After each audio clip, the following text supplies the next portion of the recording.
പൊതു ഉടമസ്ഥതയിൽ ആയാൽ മതി, സ്വകാര്യ നിക്ഷേപം പ്രശ്നമല്ല എന്നുള്ള ആ കാര്യത്തിൽ അങ്ങനെ നിലപാട്. ഒരൊറ്റ കാര്യം കൂടി ചോദിച്ചോട്ടെ, ഈ സർക്കാർ സേവനങ്ങൾക്ക് ഫീസ് ഈടാക്കാം എന്ന നിർദ്ദേശത്തോട് നിങ്ങളുടെ നിലപാടെന്താണ്?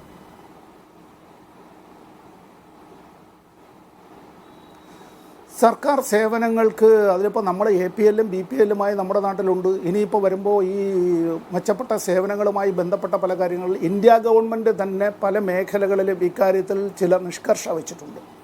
നമ്മൾ ഇന്ത്യൻ റിപ്പബ്ലിക്കിലെ ഒരു സംസ്ഥാനമാണ്. അപ്പോൾ ഞാനൊരു ഉദാഹരണം പറയാം. തിരുവനന്തപുരം സ്മാർട്ട് സിറ്റിയായി മാറുകയാണ്. തിരുവനന്തപുരം സ്മാർട്ട് സിറ്റിയായി മാറുന്നതിന് അത്തരത്തിൽ വലിയ മുതൽ മുടക്ക് വരുന്നതാണ്. അത് ഇന്ത്യ ഗവൺമെൻറ് ആ വിധത്തിൽ സംസ്ഥാന ഗവൺമെൻറ്റിൻ്റെ ഒരു വിഹിതം, അതോടൊപ്പം തന്നെ തിരുവനന്തപുരം നഗരസഭയുടെ ഒരു വിഹിതം, ഇതെല്ലാമുണ്ട്. ഇവിടെ യൂസർ ഫീ പല കാര്യങ്ങളിലും ഇന്ത്യ ഗവൺമെൻറ് നിഷ്കർഷിച്ചിട്ടുണ്ട്. അപ്പോൾ നമ്മുടെ നാട്ടിലും ഇത്തരം കാര്യങ്ങളിൽ വരുമ്പോൾ ചില മേഖലകളിൽ ഇത്തരം കാര്യങ്ങൾ സേവനത്തിന് അത്തരത്തിൽ നാം യൂസർ ഫീ പോലെയുള്ള അത്തരത്തിൽ ചില കാര്യങ്ങൾ അത് കൊടുക്കാൻ കഴിയുന്നതായിട്ടുള്ള ആളുകളുടേതായിട്ടുള്ള, ഞാനൊരു ആദായ നികുതി നൽകുന്ന ആളാണ്.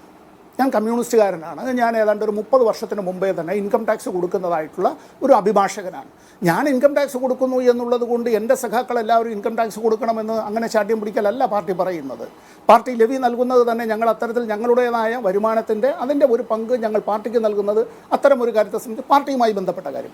താങ്കൾ ചോദിച്ച ചോദ്യത്തിൽ ഇത് ഇക്കാര്യങ്ങളിൽ നമ്മൾ ചില യൂസർ ഫീ അത്തരം കാര്യങ്ങൾ ഇത്തരം കാര്യങ്ങളിൽ വരുന്നതിനകത്ത് നമ്മൾ അങ്ങനെ എതിർപ്പ്, ആ കാര്യത്തിൽ ആ എതിർപ്പ് എന്നുള്ളത് നയപരമായി ചില കാര്യങ്ങളിലുള്ള എതിർപ്പ് വിയോജിപ്പുണ്ട്.